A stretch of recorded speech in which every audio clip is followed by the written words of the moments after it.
Good morning. Namaste. This is Dr. Uma Kettuvital, Faculty of Agricultural and Veterinary Sciences, Jayoti Vidyapeeth Women's University, Jaipur. I'll be taking the course on metabolism and bioenergetics this semester. And in the previous sessions, we have looked into the basic amino acid metabolism, the metabolic fate of each of these amino acids, and the amine group as such, the transamination reactions, the deamination reactions, the decarboxylation reactions, the general overview of what happens and what are the glucogenic and the ketogenic amino acids and how each of them are metabolized in the body. These are all the things that have been covered so far. Now, in this session, we will be looking into the excretory systems of the body, whereby these nitrogenous wastes are excreted. So today's session is nitrogen excretion in the body. Now, for that, let us get into a basic overview of what are the most important osmoregulatory organs in the body. So the major one definitely is kidneys. Kidneys, they are a pair of bean-shaped structures that are present in the peritoneal cavity, and adrenal glands sit on top of these kidneys. And then they are actually surrounded by three layers. So there is an outer connective tissue layer, and then there is a fat capsule that helps help in anchoring the kidneys, and then there is the renal capsule where all this purification reaction happens, and the functional unit of kidney is the nephron, which is a basic kidney cell. And so like there are the glomeruli which filters the small solutes from the blood, and then the proximal tubules which reabsorbs the ions. Then there is a loop of Henle which allow water to pass from filtrate, and then the ascending loop of Henle which reabsorbs sodium and chlorine and such essential ions, the distal tubule which selectively secretes or absorbs different ions, and then finally the collecting duct. So those will be the parts of a human kidney. So this time we will be, and then if we were looking at the osmoregulation and osmotic balance. So kidneys, again, the major organ that regulates the osmolarity and the osmotic balance in the body, so that if the cells are in a hypertonic condition, that is the if the blood cells are in a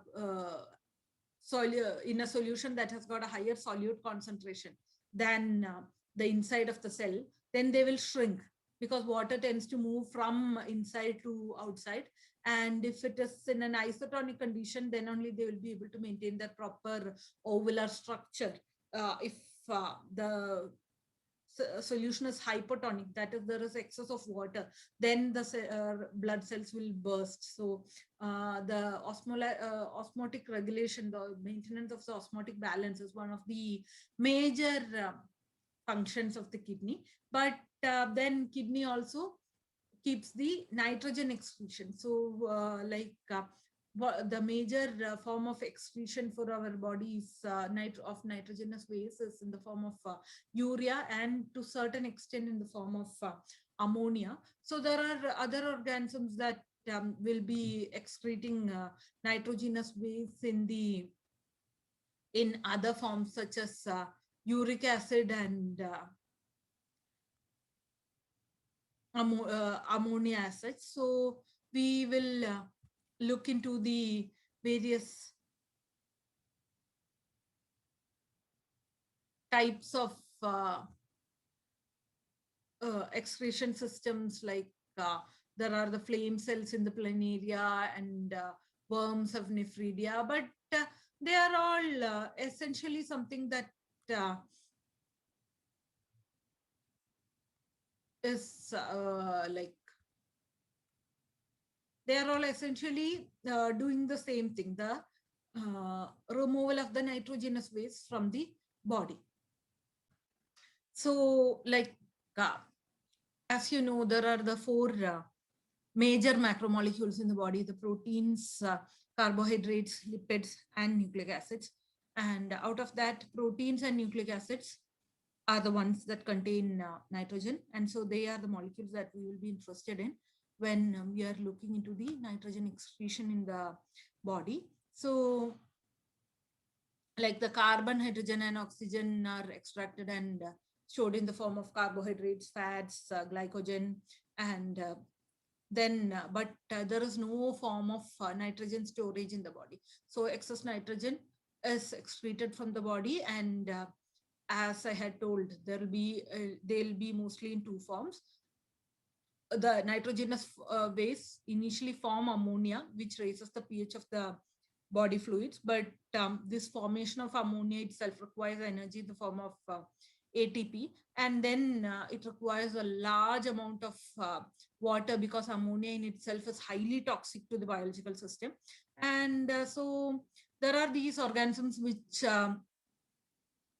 live in aquatic environments, so they tend to be ammonotelic, so they are able to excrete ammonia acids to the body. Now, but terrestrial organisms cannot excrete it in such a way through sweat or something, because then that needs to be concentrated.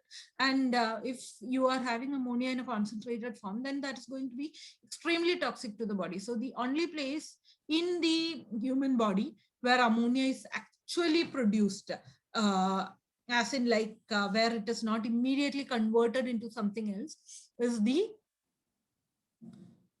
human kidneys, where that acts as the pH regulatory, where it acts as the pH regulatory, or rather it has got a pH regulatory function. So most of these terrestrial organisms detoxify ammonia by converting it into relatively non-toxic forms such as urea or uric acids. So we mammals, humans and other mammals produce urea, whereas invertebrates and reptiles produce uric acid. So uric acid is actually a more concentrated form because it requires much less water. So that is one of the reasons why these desert animals and reptiles found in deserts and all especially prefer the uric acid as the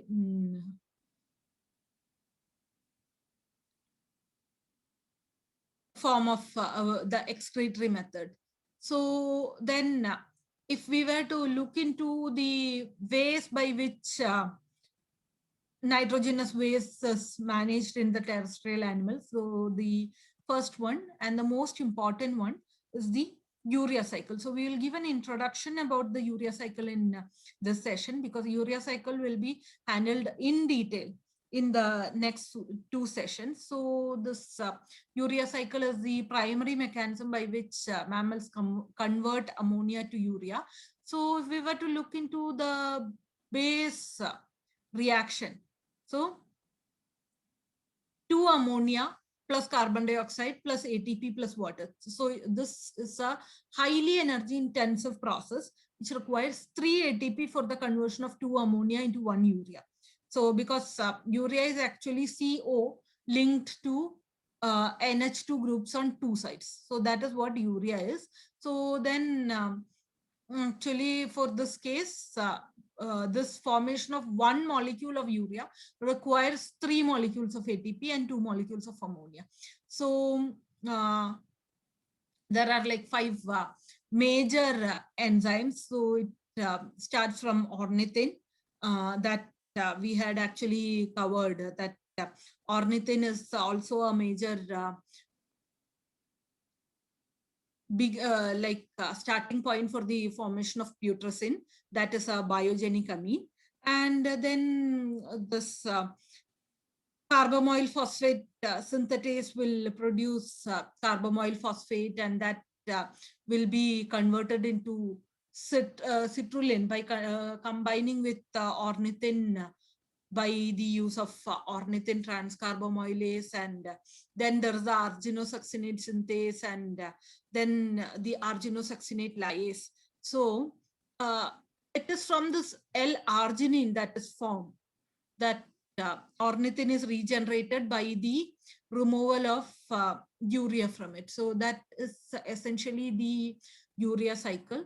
And then again, as I was saying, that wherever water needs to be conserved, uric acid. So most of those organisms will be uricotelic in nature. So birds, reptiles, many arthropods, terrestrial arthropods, they convert it to uric acid. So they also convert it to guano instead of urea. So this guano is actually a very commercially important molecule because like it is used as a fertilizer, a biological fertilizer, and that is an extremely costly compound. And so there have been like even disputes over area because of the rich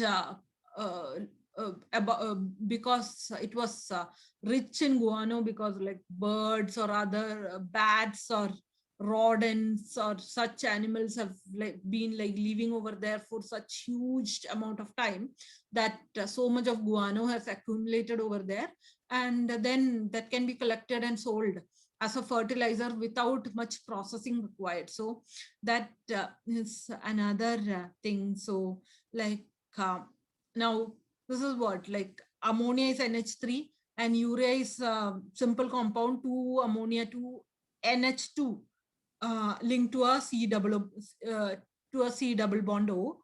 So that like since carbon requires 4 bonds, so 2 will be formed with oxygen and 2 will be linked to each ammonia groups.